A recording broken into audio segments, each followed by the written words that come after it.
আমি দলে থেকে মানুষের জন্য কাজ করতে পারছিলাম না, তাই মানুষের কথা ভেবেই দল বদল করতে বাধ্য হয়েছি। কিন্তু লোকসভা নির্বাচনে মুখ্যমন্ত্রী মমতা বন্দ্যোপাধ্যায় যে আমার উপরেই ভরসা রেখেছেন, তার জন্য তাকে আমি কৃতজ্ঞতা জানাই।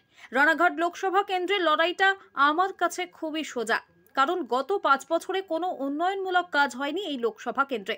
মানুষ দু হাত তুলে আশীর্বাদ করবে, আর আমি বিপুল ভোটে জয়যুক্ত হব। মঙ্গলবার বিকেলে নদিয়ার শান্তিপুরে এসে দেয়াল লিখনের মধ্য দিয়ে ভোট প্রচার সারলেন তৃণমূল প্রার্থী মুকুটমণি অধিকারী।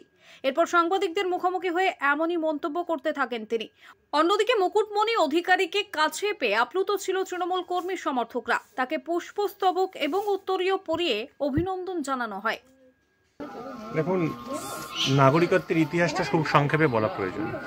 2003 সাল এনডিএ সরকার, ভারতীয় জনতা পার্টির কেন্দ্রের সরকার, তারা সিটিজেনশিপ অ্যামেন্ডমেন্ট বিল এনে, কালা কানুন এনে সমস্ত মতুয়া তথা হিন্দু শরণার্থীদের নাগরিকত্বকে প্রশ্নচিহ্ন এবং সংশয়ের মুখে ঠেলে দিয়েছিল।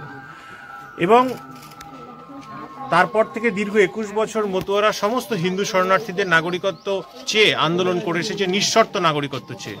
কিন্তু আমরা দেখেছি 5 বারের বেশি মতুয়া তথা উদ্বাস্তু সমাজ ভারতীয় জনতা পার্টিকে ভোটদান করার পরেও, পশ্চিমবঙ্গে ভোটদান করার পরেও কিন্তু যে সিএ এসছে সেখানে নিঃশর্ত নেই।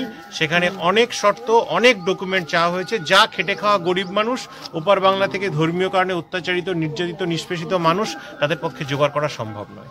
সেই জায়গায় দাঁড়িয়ে প্রত্যেক সুশীল সমাজ, শিক্ষিত সমাজ আজ আমাকে প্রশ্ন করছে এবং সকলকে প্রশ্ন করছে, তার উত্তর আমাদের কাছে নেই। এটা অত্যন্ত বেদনাদায়ক। এই যে সিএ ঘোষণা করা হলো এবং লোকসভা ভোটের প্রাক্কালে, এটা কি মোদির নতুন কোনো গিমিক বলে মনে করছেন?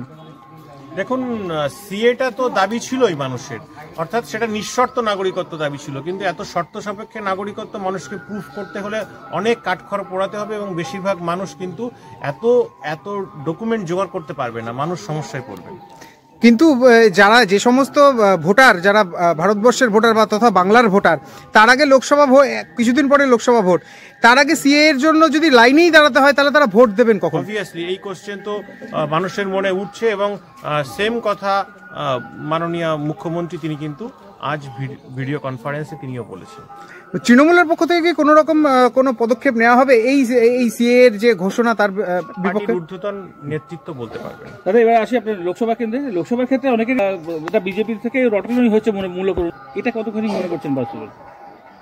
আমি আমার 100% দিয়ে ভারতীয় জনতা পার্টির কাজ করেছি।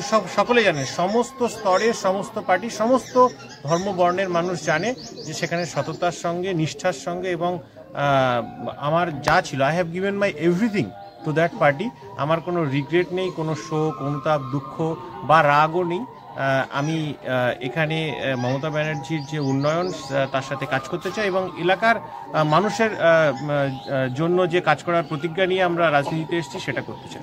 আপনাদের ক্ষেত্রে একটা পজিটিভ, অনেকেই বলছেন বিজেপির ভোট ব্যাংক থেকে আপনি একটা থাবা বসাতে পারবেন, সেটা অনেকটাই বেশি লাভ হবে তৃণমূলের। আদৌ কি সম্ভব সেটা তো পোলিংয়ের দিনই বোঝা যাবে। তবে আমি আশাবাদী যে এলাকার মানুষ, সুশীল সমাজ এবং শিক্ষিত সমাজ একজন সৎ নিষ্ঠাবান মানুষের সঙ্গে থাকবেন এবং তারা দুর্নীতিগ্রস্ত কাটমানিখোর লুটেরাদের সাথে থাকবেন না, যিনি আমাদের রানাঘাট লোকসভাকে গত 5 বছর ধরে শোষণ করেছেন, তার সঙ্গে থাকবেন। যদিও দল পরিবর্তনের এর আগেও অনেক বিধায়ক কিছুই নিয়ম মানেননি, কেউ মেনেছেন, তো সেটা আপনার ক্ষেত্রে একটা প্রশ্ন উঠছে যে দল পদত্যাগ কি করা? রেজিগনেশন দিতেই হবে।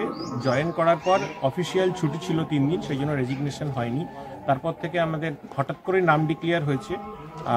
যে নাম ডিক্লেয়ার হয়েছে সেটা আমি নিজেও জানতাম না যে হবে, হঠাৎ করেই হয়েছে। সেই জায়গায় দাঁড়িয়ে আমরা প্রচারে নেমেছি, সারা দিন রাত প্রচার চলছে। আমরা 2-1 দিনের মধ্যেই আশা করছি রেজিগনেশন টেন্ডার। একটা শেষ প্রশ্ন, সেটা হচ্ছে কর্মী সমর্থকরা বিভিন্ন আন্দোলনের মধ্যে দিয়ে নেতা তৈরি হয় এবং তাদের সঙ্গে সুসম্পর্ক তৈরি হয়। আপনার ক্ষেত্রে ধরুন এই নতুন পরিচয় সকলের, কত কি সামলাতে পারবেন এই এত বিভিন্ন গ্রামান্তরে গিয়ে?